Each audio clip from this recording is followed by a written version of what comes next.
वर्धा जिल्ह्यातल्या कारंजा तालुक्याची ओळख आहे ती गुरु महाराज नरसिंह सरस्वती स्वामींमुळे।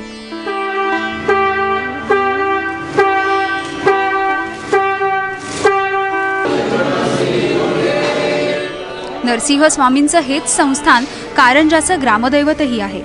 सर्वसामान्य कुटुंबात अंबा आणि माधव काळे या दाम्पत्याच्या पोटी गुरु महाराजांचा जन्म झाला अशी नोंद गुरुचरित्रामध्ये आढळते।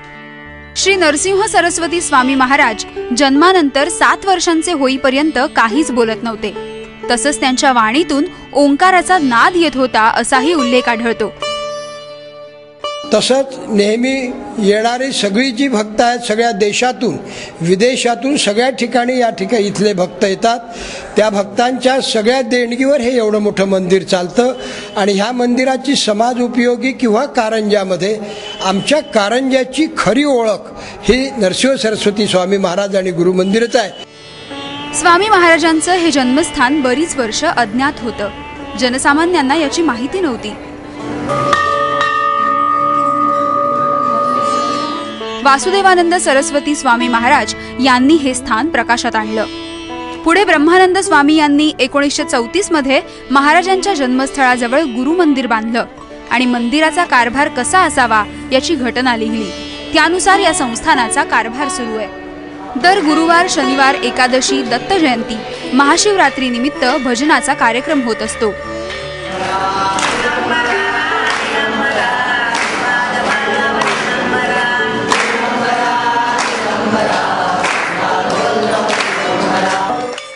दरवर्षी पौष शुद्ध द्वितीया ते माघ वद्य प्रतिपदा या 45 दिवसांच्या कालावधीत महाराजांचा जन्मोत्सव साजरा होतो। दर गुरुवार, शनिवार, एकादशी, दत्त जयंती, महाशिवरात्री या निमित्ताने भजनाचे कार्यक्रम होत असतात।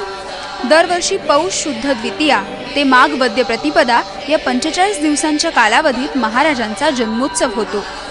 यात महाराष्ट्राव्यतिरिक्त इतरही राज्यातले भाविक तसेच नामवंत गायक कलावंत, थोर साहित्यिक, कीर्तनकार, प्रवचनकार हे सर्व आपली कला सादर करतात। ही कला सादर केल्यानंतर त्यांना एक वेगळ्या प्रकारचं समाधान लाभतं आणि ही ऊर्जा त्यांना वर्षभर उपयोगी पडते अशी सुद्धा श्रद्धा आहे। माझे गुरु श्री वासुदेवानंद सरस्वती टेंबे स्वामी महाराज यांच्या चरित्रामध्ये ह्या इकडच्या स्थळाचा उल्लेख असल्यामुळे मला फार वर्षापासून हे स्थळ बघण्याची इच्छा होती। आज मी प्रथमच इथे आले आहे आणि इथे मंदिरामध्ये त्यांची मूर्ती आहे माझ्या सद्गुरूंची। एवढंच। उत्सवाच्या कालावधीत रात्रंदिवस मंदिर भक्तांसाठी खुलं असतं आणि विविध उपक्रमही सुरू असतात। 45व्या दिवशी शैलगमन यात्रेनिमित्त पालखी सोहळ्याचं आयोजन करण्यात येतं। महाराजांची पालखी संपूर्ण शहरातून मार्गक्रमण करत पुन्हा मंदिरात येते। अनुभव म्हणजे काही भरपूर छान छान अनुभव आलेले आहेत आणि तिथलाच एक प्रसाद म्हणजे आमचा हा छोटा बाळ आहे आणि खूप असे चांगले चांगले अनुभव आले आहेत आम्हाला। श्री नरसिंह सरस्वती स्वामी महाराज यांच्यावर असलेल्या श्रद्धेपोटी हजारो भाविक दररोज इथे दर्शनाला येतात। त्यांच्यासाठी सगळ्या सोयी इथे करण्यात आल्या आहेत।